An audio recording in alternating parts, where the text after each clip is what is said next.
이번 달 전기세 고지서 보셨어요? 응, 봤어. 50만 원이 넘게 나왔네. 요즘 전기세가 왜 이렇게 많이 나오는 거야? 아니, 어머니, 그게 누진세 때문이에요. 전기 많이 쓰면 요금이 훨씬 비싸게 나오잖아요. 어머니가 에어컨을 하루 종일 틀어놓으시니까 그런 거 아니에요? 에어컨? 더운데 안 틀 수도 없고. 지후도 있고 더위 먹으면 안 되니까 켜두는 거지. 지우가 집에 없을 때도 계속 틀어놓으세요? 24시간 내내 돌리시는 것 같던데. 그럼 전기세 안 나올 수가 없죠? 완전히 계속 켜두는 건 아니야. 가끔씩 끄기도 하고. 그래도 거의 하루 종일 돌아가긴 하지. 나이 들어서 더위를 못 견디겠어. 어머니, 그러니까 전기세가 이렇게 말도 안 되게 나오는 거예요. 에어컨이 전기를 얼마나 많이 먹는데요. 좀 아껴 쓰셔야 하는 거 아니에요? 그렇긴 하지만 이 더위에 어떻게 살아? 건강이 우선 아니겠어? 건강도 좋은데 50만 원이면 우리 한 달 생활비의 절반이에요. 어머니 혼자 계실 때는 좀 참으시던가? 선풍기라도 틀어놓으세요. 한낮에는 진짜 좀 꺼놓으시면 안 돼요? 내가 혼자 있을 때 끄라고? 그럼 내가 더위에 쓰러져도 상관없다는 거야? 아니, 그런 뜻이 아니라 요즘 젊은 사람들도 다 참고 사는데 어머니만 24시간 에어컨 틀고 계시면 어떻게 해요? 전기세 절약 좀 해주세요. 젊은 사람들은 모르겠지만 나이 들면 체온 조절이 안 돼. 전기세가 좀 나와도 건강이 더 중요하지 않겠어? 어머니, 솔직히 말씀드릴게요. 이렇게 가면 우리 가게 완전히 망가져요. 다른 집들은 다 절약해서 사는데 우리 집만 이렇게 전기세 때문에 재정 부담 생기면 안 되잖아요. 알겠어, 알겠어. 그럼 지후 없을 때는 좀 참아볼게. 하지만 너무 더우면 어쩔 수 없이 틀어야 해. 네, 그렇게만 해주세요. 진짜 다음 달부터는 전기세 좀 정상적으로 나왔으면 좋겠어요. 이런 식으로는 도저히 살 수가 없어요. 정말 기가 막혀서 잠도 제대로 못 자고 있습니다. 내가 69년을 살아오면서 이런 기분을 느껴본 적이 있었나 싶을 정도로 서운하고 화가 납니다. 우리 아들이 결혼하고 나서 집에 이런 일이 생길 줄은 정말 몰랐습니다. 사실 처음에는 며느리가 들어와도 큰 불편함 없이 잘 지낼 수 있을 거라고 생각했어요. 아들이 효자니까 엄마를 잘 모실 거라고, 며느리도 착한 아이니까 시어머니를 잘 섬길 거라고 믿었거든요. 그런데 이번 여름에 벌어진 일은 정말 상상도 못했습니다. 더운 여름이니까 에어컨을 틀고 지내는 게 당연하다고 생각했는데 며느리가 저한테 하는 말이 정말 듣기 싫었어요. 전기세가 50만 원 넘게 나왔다면서 마치 제가 전기를 낭비라도 한 것처럼 말하는 거예요. 어머니, 에어컨을 하루 종일 틀어놓으시니까 전기세가 이렇게 많이 나오는 거 아니에요? 젊은 사람들도 다 참고 사는데 어머니만 24시간 에어컨 틀고 계시면 어떻게 해요? 아니, 내가 69살인데 더위에 참고 살라는 게 말이 됩니까? 나이가 들면 체온 조절이 안 되고 더위를 못 견디는 건 당연한 건데 마치 내가 사치를 부리는 것처럼 취급하니까 정말 기가 막혔습니다. 더 화나는 건 우리 아들도 며느리 편을 든다는 거예요. 엄마, 전기세가 너무 많이 나와서 부담스러워요. 저보고 에어컨 사용을 줄여달라고 하더라고요. 자기 엄마한테 그런 말을 어떻게 할 수 있어요? 사실 이런 문제로 이렇게 감정이 상할 줄은 몰랐어요. 만약에 아들이 저한테 엄마, 돈이 부족해서 좀 도와주세요 라고 했다면 불편하긴 해도 이렇게까지 서운하지는 않았을 것 같아요. 돈 문제는 그래도 현실적인 이유니까 이해할 수 있거든요. 그런데 에어컨 트는 것 가지고 이렇게 치졸하게 구는 게 정말 못마땅해요. 내가 내 집에서 더위에 못 견뎌서 에어컨 틀고 지내는 게 뭐가 잘못된 건지 모르겠어요. 며느리는 다른 집들은 다 절약해서 사는데 라고 하는데 그럼 나보고 다른 집처럼 더위에 참고 살라는 거예요. 더욱이 어머니 혼자 계실 때는 좀 참으시던가 선풍기라도 틀어놓으세요 라는 말을 들었을 때는 정말 화가 머리끝까지 올랐어요. 내가 혼자 있을 때 더위에 쓰러져도 상관없다는 뜻으로 들리더라고요. 그리고 한낮에는 진짜 좀 꺼놓으시면 안 돼요 라고 하는데 한낮이 제일 더울 때 아니에요. 그때 에어컨을 끄라고. 정말 말이 안 되는 소리죠. 며느리가 이렇게 가면 우리 가게 완전히 망가져요 라고까지 하는데 그럼 시어머니가 에어컨 트는 것 때문에 집안이 망한다는 소리예요. 50만 원 때문에 집안이 망가진다면 애초에 결혼을 왜 했어요?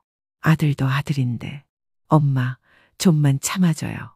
라고 하니까 정말 실망스러웠어요. 자기 엄마가 더위에 힘들어하는 걸 보면서도 전기세 걱정만 하고 있으니 말이에요. 이런 사소한 일로 가족끼리 이렇게 감정이 상하게 될 줄은 정말 몰랐습니다. 내가 평생 고생해서 아들 키워놓았더니 늙어서 에어컨 하나 맘 편히 못 틀게 하네요. 정말 서운하고 기가 막힐 따름입니다.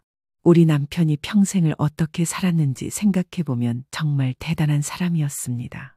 구두쇠 소리까지 들을 정도로 절약하고 아껴가며 살았거든요. 처음에는 저도 답답할 때가 많았어요. 다른 집들은 외식도 자주 하고 여행도 가는데 우리 남편은 한 푼이라도 아끼려고 하니까요. 여보, 가끔은 외식이라도 하면 안 되겠어요? 집에서 해먹으면 되는 걸 왜 돈을 낭비해? 친구들한테 얘기하면 참 답답한 남편이네 라고 했지만 지금 생각해보니 그 절약 정신이 우리 가족을 살렸습니다. 남편은 정말 한 푼도 허투루 쓰는 법이 없었어요. 옷 하나 사더라도 몇 번을 고민하고 필요한 것인지 따져보고 샀습니다.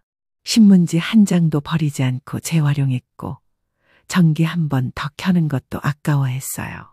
주변 사람들은 저렇게까지 살아야 하나 싶어 했지만 남편은 흔들리지 않았습니다.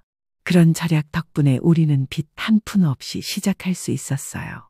처음 결혼할 때부터 남편은 빚지고 사는 건 죄악이라고 말했습니다. 다른 젊은 부부들은 대출받아서 집도 사고 차도 사는데 우리는 돈이 모일 때까지 기다렸어요. 월세방에서 몇 년을 살면서도 남편은 꿋꿋이 돈을 모았습니다. 그렇게 모은 돈으로 드디어 우리만의 집을 마련했을 때의 기쁨은 지금도 잊을 수 없어요.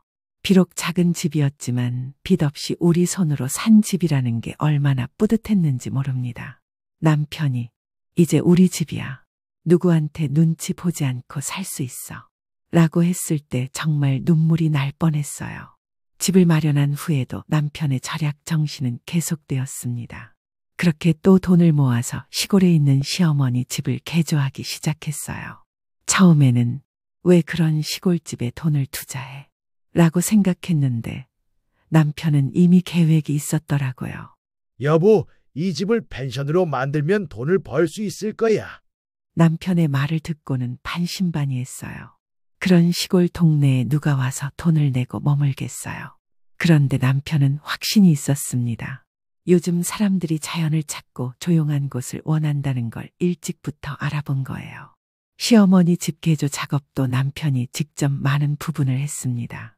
전문 업체에 맡기면 돈이 많이 들어간다면서 웬만한 건 혼자서 해결했어요.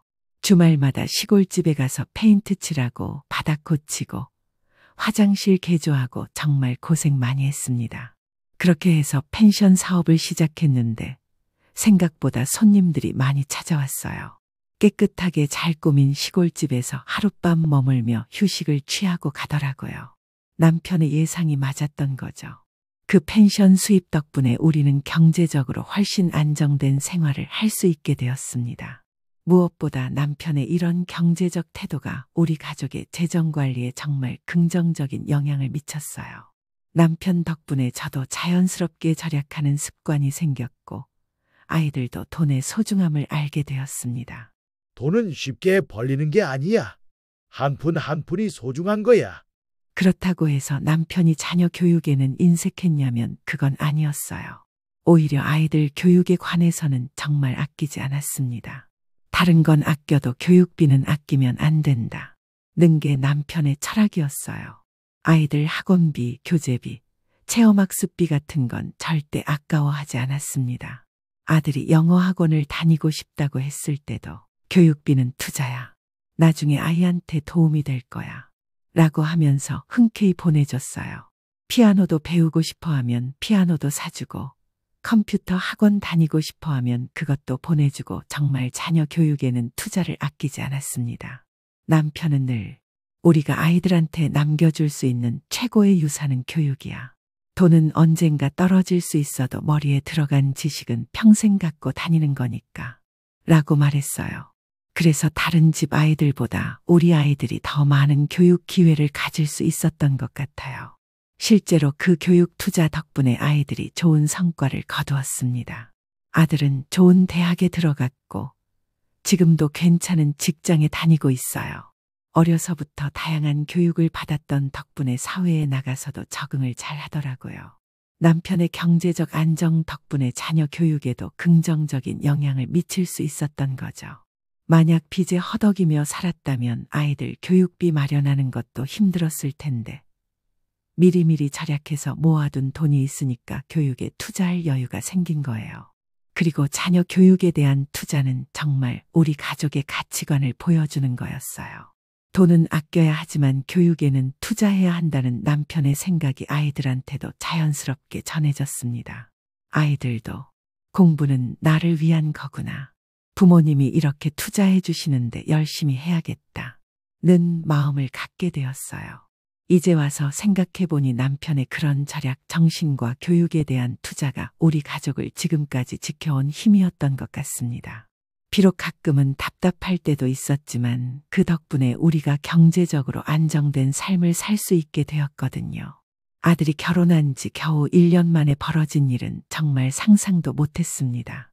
그때까지만 해도 아들이 결혼 생활을 잘할 거라고 믿었거든요. 남편이 그렇게 절약해서 모은 돈으로 아들 결혼 준비도 해주고 신혼집 전세금도 마련해줬는데 말이에요. 그런데 아들이 그 소중한 전세금을 다 날려먹었다는 소식을 들었을 때는 정말 하늘이 무너지는 것 같았습니다. 엄마, 잘못했어요. 이렇게 될 줄 몰랐어요. 아들이 저한테 와서 하는 말이 그거였어요. 전세금을 어떻게 날렸냐고 물어봤더니 투자를 했다가 다 잃었다는 거예요. 친구가 좋은 투자처가 있다고 해서 믿고 맡겼는데 그게 다 사기였다는 겁니다. 아들이 결혼한 지 겨우 1년 만에 벌어진 일은 정말 상상도 못했습니다. 잘 살아보려고 했던 건데. 아들이 고개를 떨구고 하는 말을 듣고는 정말 기가 막혔어요. 남편이 평생 한 푼 두 푼 모은 그 돈을 아들이 단 몇 달 만에 다 날려버린 거예요. 며느리는 그때부터 고개를 들지 못하고 다녔습니다. 시어머니인 저를 마주 보기도 민망해 하더라고요. 전세금을 잃어버린 것도 모자라서 며느리가 갑자기 회사를 그만둔다고 하는 거예요. 어머니, 저 회사 그만두고 네일아트 샵을 차려보려고 해요. 처음 듣고는 정말 어이가 없었어요. 이런 상황에 안정적인 직장을 그만두고 장사를 하겠다니 도대체 무슨 생각인지 모르겠더라고요. 지금이 장사할 때야?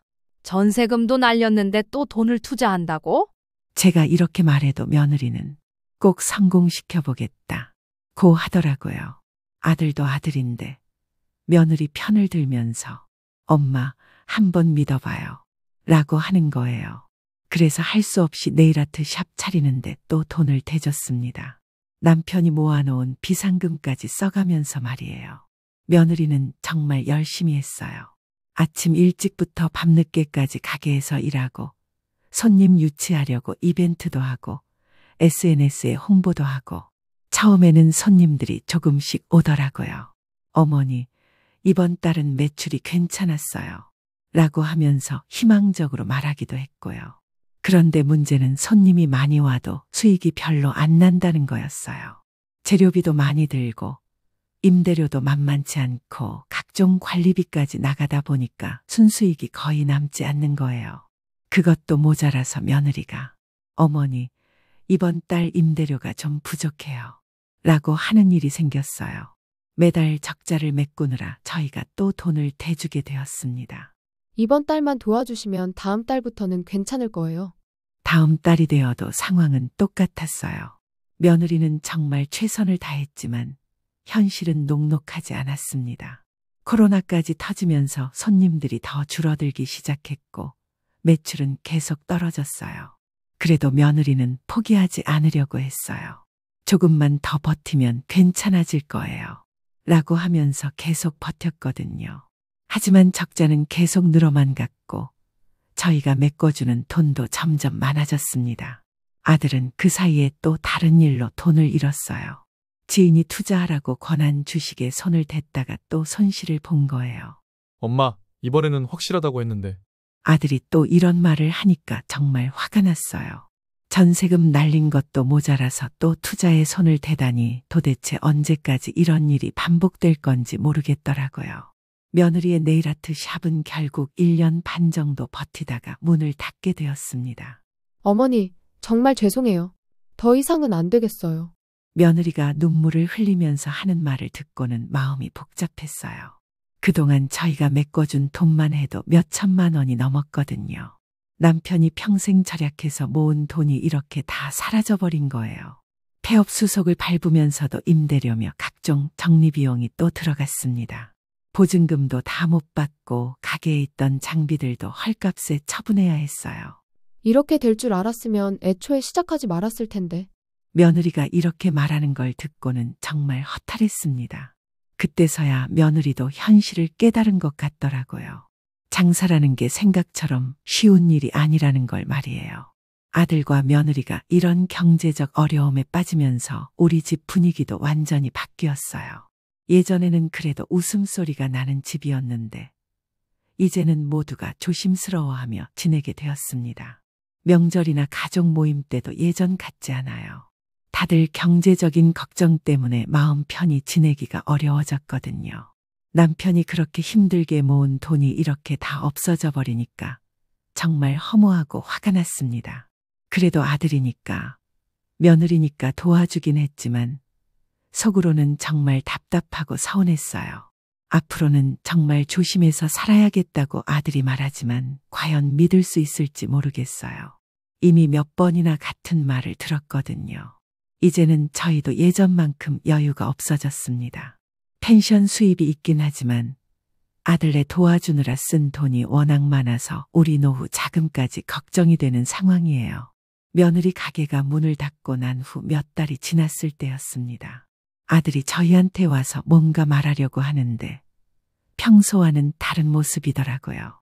말을 꺼내려다가 다시 입을 다물고 그러다가 또 뭔가 말하려고 하고 무슨 말이든 해보라고 남편이 먼저 말을 꺼냈어요. 그때서야 아들이 입을 열었습니다. 아버지, 어머니, 사실 말씀드릴 게 있어요.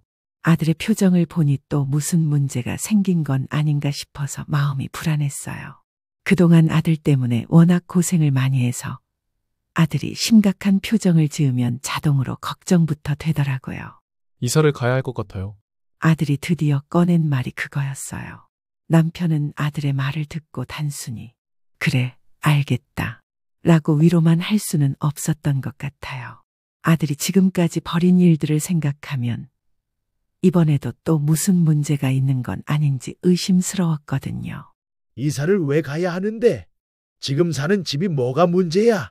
남편이 이렇게 물어보니까 아들이 또 잠시 망설이더라고요.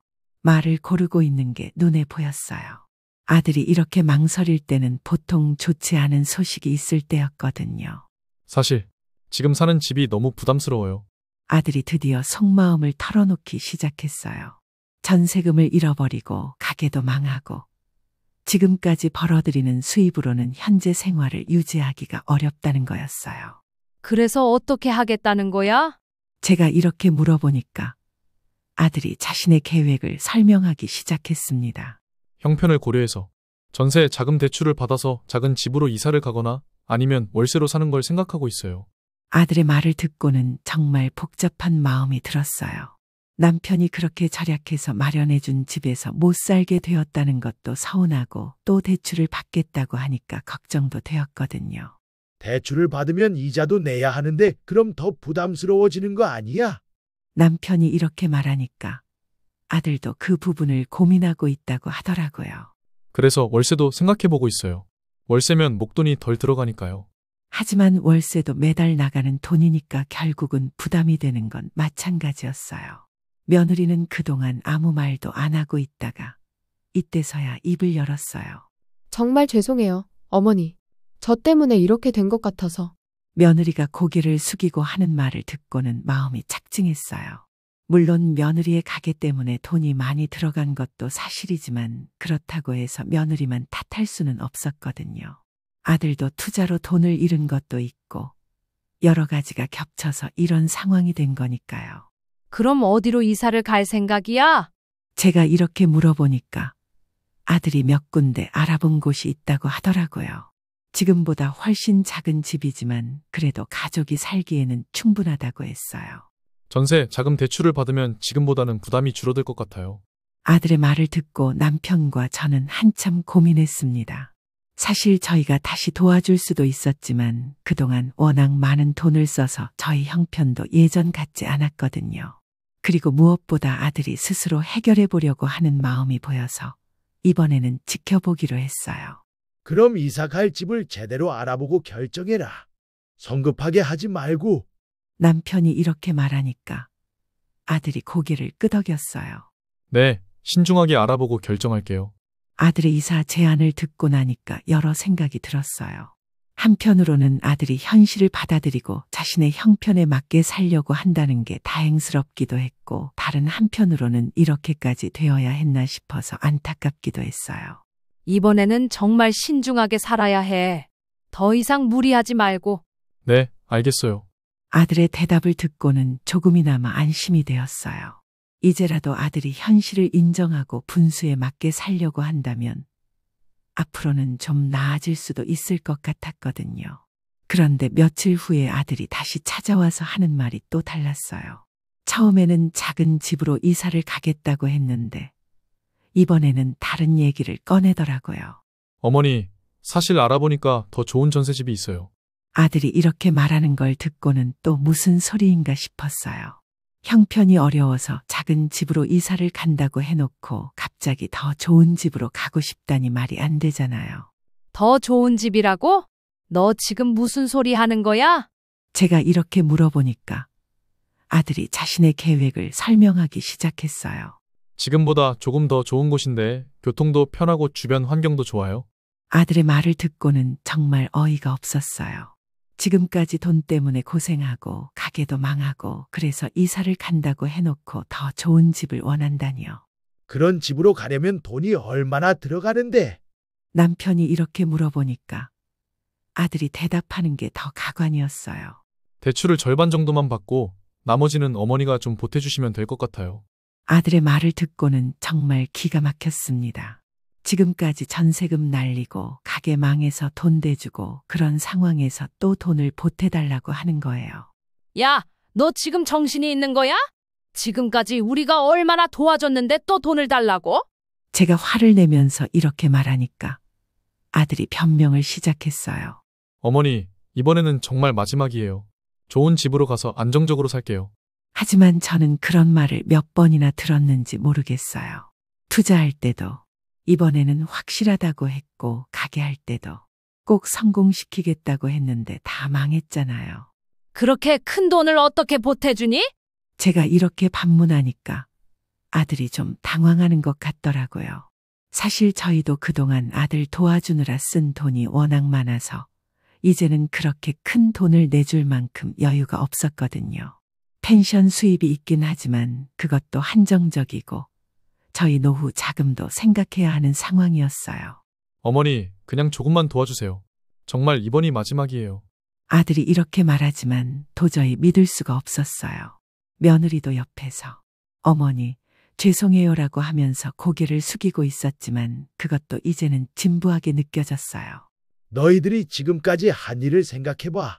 우리가 얼마나 도와줬는데 또 돈을 달라고 하니? 남편도 이렇게 말하면서 아들을 나무랐어요. 이제는 너희 형편에 맞게 살아야 해. 무리하지 말고. 그러자 아들이 좀 섭섭한 표정을 지으면서 말하더라고요. 그럼 어떻게 하라는 거예요? 계속 이렇게 힘들게 살라는 거예요? 아들의 말을 듣고는 정말 답답했어요. 힘들게 사는 게 누구 때문인지 모르는 것 같더라고요. 힘든 게 누구 잘못이야? 너희가 돈을 함부로 써서 그런 거 아니야? 제가 이렇게 말하니까 아들이 더 이상 말을 못하더라고요. 월세를 갖다가 이사하거나 좀 작은 집으로 가. 그게 너희 형편에 맞는 거야. 남편이 이렇게 대안을 제시해 주니까 아들이 마지못해 알겠어요라고 대답했어요. 하지만 아들의 표정을 보니 별로 만족스러워하지 않는 것 같았어요. 작은 집이라도 너희가 벌어서 사는 거면 떳떳하잖아. 남한테 손 벌리지 말고 자립해서 살아봐. 제가 이렇게 말하니까 며느리가 네, 어머니. 앞으로는 정말 조심해서 살겠어요. 라고 했어요. 그래도 아들은 끝까지 아쉬워하는 눈치였어요. 정말 조금만 도와주시면 안 될까요? 아들이 또 이렇게 말하니까 이번에는 남편이 단호하게 말했어요. 안 된다. 이제는 너희 힘으로 살아야 해. 아들이 그제야 포기하는 것 같더라고요. 알겠어요. 그럼 월세로 알아볼게요. 아들의 대답을 듣고는 좀 안심이 되었어요. 이제라도 현실을 받아들이고 분수에 맞게 살려고 한다니까요. 사실 마음으로는 아들을 도와주고 싶었지만 이번에는 정말 선을 그어야 할 때라는 생각이 들었어요. 계속 도와주면 아들이 자립할 기회를 잃을 것 같았거든요. 아들이 월세집으로 이사를 간 후에는 정말 연락이 뜸해졌습니다. 예전에는 일주일에 한두 번씩은 전화가 왔는데 이제는 한 달에 한 번 올까 말까 하더라고요. 처음에는 서로 어색해서 그런가 싶었는데 시간이 지날수록 더 소원해지는 것 같았어요. 아들네가 사는 곳이 우리 집에서 3에서 40분 거리라서 언제든지 방문할 수 있는 거리인데도 한 번도 얼굴을 보러 오지 않더라고요. 저희도 먼저 찾아가기가 조금 그랬어요.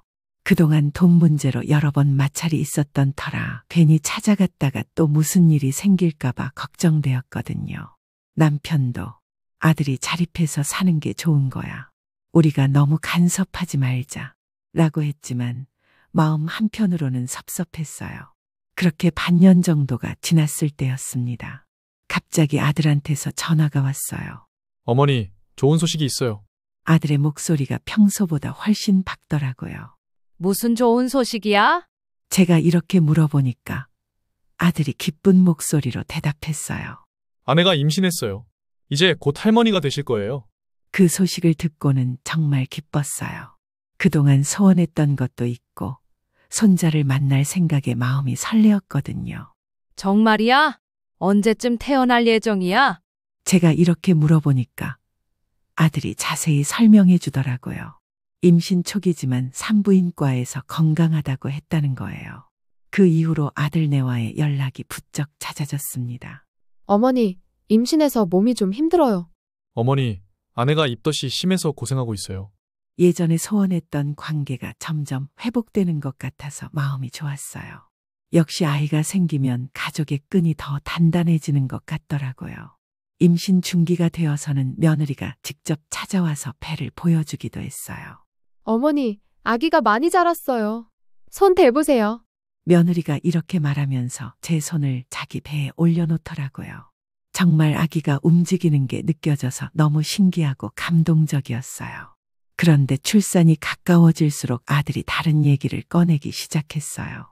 어머니, 아기가 태어나면 좀 도와주실 수 있으세요? 처음에는 당연한 얘기라고 생각했어요. 손자, 손녀가 태어나면 할머니가 도와주는 게 당연하잖아요. 그럼 도와줘야지. 산후조리도 해야 하고. 제가 이렇게 대답하니까 아들이 더 구체적인 얘기를 꺼내더라고요. 사실 저희 둘 다 일을 해야 해서 아기를 맡길 곳이 필요해요. 아들의 말을 듣고는 조금 당황스러웠어요. 그냥 가끔 도와달라는 게 아니라 아예 아기를 맡아서 키워달라는 뜻이었거든요. 그럼 어머니가 우리 집에 와서 계시면서 아기를 봐주시면 안 될까요? 아들이 이렇게 말하는 걸 듣고는 좀 실망스러웠어요. 그동안 자립해서 살겠다고 해놓고 결국 또 부모에게 기대려고 하는 것 같았거든요. 하지만 손자를 위해서라면 어쩔 수 없다고 생각했어요. 며느리도 일을 해야 경제적으로 도움이 될 테고 아들도 열심히 일해서 가정을 꾸려나가야 할 테니까요. 알겠어. 그럼 아기가 태어나면 도와줄게. 제가 이렇게 대답하니까 아들이 정말 고마워하더라고요. 그런데 며칠 후에 아들이 또 다른 얘기를 꺼냈어요. 어머니, 사실 지금 집이 좀 좁아요. 어머니도 와서 같이 계실 거니까 집을 더 큰 곳으로 이사를 가야겠어요. 아들의 말을 듣고는 정말 어이가 없었어요. 아기를 봐달라고 해놓고 이제는 더 큰 집으로 이사까지 가겠다는 거예요. 더 큰 집으로 가면 돈이 더 들어가잖아. 너희 형편에 그게 가능해? 어머니가 조금만 도와주시면 될 것 같아요. 결국 또 돈을 달라는 얘기였어요. 그동안 얼마나 도와줬는데 또 돈을 달라고 하는 거예요. 안 돼. 이제는 너희 힘으로 살아야 해. 제가 단호하게 거절하니까 아들이 좀 섭섭해하는 것 같더라고요. 하지만 이번에는 절대 물러설 수 없었어요. 계속 도와주면 아들이 평생 자립하지 못할 것 같았거든요. 그렇게 아기가 태어났습니다. 정말 예쁜 손자였어요. 아기를 보는 순간 그동안의 모든 일들이 다 잊혀질 정도로 사랑스러웠어요.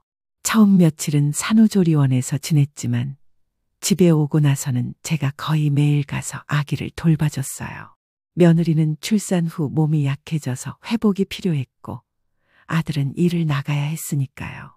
그런데 한 달 정도 지나서 며느리가 일을 다시 시작한다고 하더라고요. 어머니, 저 다음 주부터 일 나가요. 며느리의 말을 듣고는 이제 정말 본격적으로 아기를 맡아야 하는구나 싶었어요. 그래도 손자를 위해서라면 기꺼이 해줄 생각이었어요. 2달 정도 지났을 때 며느리가 갑자기 전기세 고지서를 들고 와서는 깜짝 놀랄 만한 얘기를 했어요. 어머니, 이번 달 전기세가 50만 원이 나왔어요. 며느리가 고지서를 보여주면서 하는 말이 그거였어요. 50만 원이라고? 그게 말이 돼? 제가 깜짝 놀라서 이렇게 말하니까 며느리가 설명하기 시작했어요. 어머니가 와서 계시니까 에어컨도 더 많이 틀고 전기 사용량이 많이 늘었어요. 며느리의 말을 듣고는 정말 기가 찼어요. 제가 아기를 봐주러 와서 있는 건데 전기세가 많이 나왔다고 불평을 하는 거예요. 그래서 어떻게 하자는 거야? 제가 이렇게 물어보니까 며느리가 더 가관인 말을 했어요. 어머니, 이제 월세를 좀 받아야겠어요. 며느리의 말을 듣고는 정말 어이가 없어서 말이 안 나왔어요. 아기를 봐달라고 해서 와 있는 건데 이제는 월세까지 내라고 하는 거예요. 뭐라고? 월세를 받는다고? 제가 화를 내면서 이렇게 말하니까 며느리가 변명하기 시작했어요. 어머니, 저희도 생활이 힘들어서 전기세도 많이 나오고 생활비도 늘었어요. 너희들이 아기를 봐달라고 해서 오는 건데 나보고 돈까지 내라는 거야? 제가 이렇게 화를 내니까 며느리도 목소리를 높이기 시작했어요. 그래도 어머니가 계시니까 비용이 더 들어가는 게 사실이잖아요. 그럼 내가 안 와도 되는 거야? 너희가 아기 돌보라고 해놓고 월세를 달라니? 이게 말이 돼? 저와 며느리 사이에 큰 소리가 오가기 시작했어요. 어머니도 여기서 편하게 지내시잖아요. 편하게 지낸다고? 내가 아기 돌보느라 얼마나 고생하는데? 그때 아들이 들어와서 상황을 알게 되었어요. 엄마, 아내 말도 일리가 있어요. 생활비가 늘어난 건 사실이니까요. 아들까지 며느리 편을 드니까 정말 화가 머리끝까지 올랐어요. 너희들 정신이 있는 거야? 내가 너희 아기 돌봐주는 게 고마운 줄도 모르고 돈을 달라고? 엄마, 그런 뜻이 아니라. 알겠어. 그럼 내가 안 와도 되겠네? 너희들이 알아서 아기 돌보고 살아. 제가 이렇게 말하고는 바로 짐을 싸기 시작했어요. 어머니, 그런 뜻이 아니에요. 하지만 이미 제 마음은 돌아서 버렸어요. 그동안 이런 일이 한두 번이 아니었거든요. 도와달라고 하면서 뒤에서는 이런 식으로 행동하는 게 정말 지겹고 실망스러웠어요. 이제 정말 끝이야. 더 이상 너희 일에 관여하지 않겠어? 제가 이렇게 선언하고는 집을 나왔어요. 집에 돌아와서 남편에게 모든 상황을 얘기했더니 남편도 어이없어 하더라고요. 그 정도로 뻔뻔할 수가 있나? 아기 봐달라고 해놓고 월세를 달라니. 남편도 정말 화가 난 것 같았어요. 며칠 후에 아들이 전화를 해서 사과를 했지만 저는 마음을 바꾸지 않았어요. 엄마, 정말 죄송해요. 아내가 잘못 생각했어요. 아들이 이렇게 말해도 이미 늦었어요. 이제 정말 너희 힘으로 살아봐. 더 이상 엄마한테 의존하지 말고. 그럼 아기는 어떻게 해요? 그건 너희가 알아서 해결해야 할 일이야. 엄마가 평생 도와줄 수는 없어. 저는 단호하게 선을 그었어요. 이번에는 정말 마지막이라고 생각했거든요. 계속 도와주면 아들이 평생 자립하지 못할 것 같았어요. 아들도 며느리도 처음에는 어떻게 해야 할지 몰라서 당황했던 것 같아요. 하지만 시간이 지나면서 점점 스스로 해결하려고 노력하는 모습을 보이더라고요. 며느리는 아기를 맡길 곳을 알아보기 시작했고 아들도 더 열심히 일하기 시작했어요. 가끔 아들이 전화해서 엄마, 미안해요. 이제 정말 반성하고 있어요. 라고 하기도 했어요. 저도 마음으로는 손자가 보고 싶고 도와주고 싶었지만 이번에는 참았어요. 아들과 며느리가 진짜로 자립할 수 있도록 기다려주는 게 진정한 사랑이라고 생각했거든요. 이제 그 일이 있고 난 지 1년이 넘었습니다. 아들과 며느리는 정말로 많이 달라졌어요. 처음에는 아기 돌보기가 힘들어서 허둥지둥했지만 점점 스스로 해결해 나가더라고요. 며느리는 아기를 어린이집에 맡기고 일을 계속했고 아들도 부업을 시작해서 수입을 늘리려고 노력했어요. 가끔 전화로 안부를 물어보면 어머니 힘들긴 하지만 보람 있어요. 라고 하더라고요. 이제야 진짜 어른이 된 기분이에요. 아들이 이런 말을 할 때는 정말 기특하고 대견스러웠어요. 그동안 제가 너무 많이 도와줘서 아들이 철이 들 기회를 놓쳤던 것 같더라고요. 손자도 이제 제법 컸어요. 한 달에 한두 번씩 아들네가 찾아와서 손자 얼굴을 보여주는데 정말 예쁘게 잘 자라고 있어요. 할머니, 손자가 저를 보고 웃으면서 손을 흔들 때면 그동안의 모든 서운함이 다 사라져요. 아들과 며느리도 예전보다 훨씬 의젓해졌어요. 어머니, 그때 정말 감사했어요. 어머니가 단호하게 말씀해 주셨기 때문에 저희가 철들 수 있었던 것 같아요. 며느리가 이렇게 말했을 때는 정말 뿌듯했어요. 그때는 매정한 시어머니라고 생각했을 텐데 이제는 제 마음을 이해해 주는 것 같아서요. 여보가 잘했어. 계속 도와줬으면 저 아이들이 평생 철들지 못했을 거야. 지금 생각해보니 그때 단호하게 선을 그은 게 정말 잘한 일이었던 것 같아요. 부모의 사랑이라는 게 무조건 도와주는 것만이 아니라 때로는 혼자 설 수 있도록 뒤로 물러서 주는 것도 필요하다는 걸 깨달았어요. 아들네 가족이 이제는 정말 자립해서 잘 살고 있는 모습을 보니까 마음이 놓여요.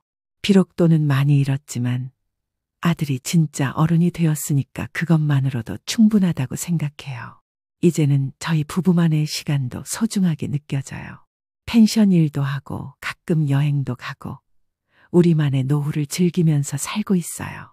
아들네가 가끔 놀러와서 손자랑 함께 시간을 보내는 것만으로도 충분히 행복해요.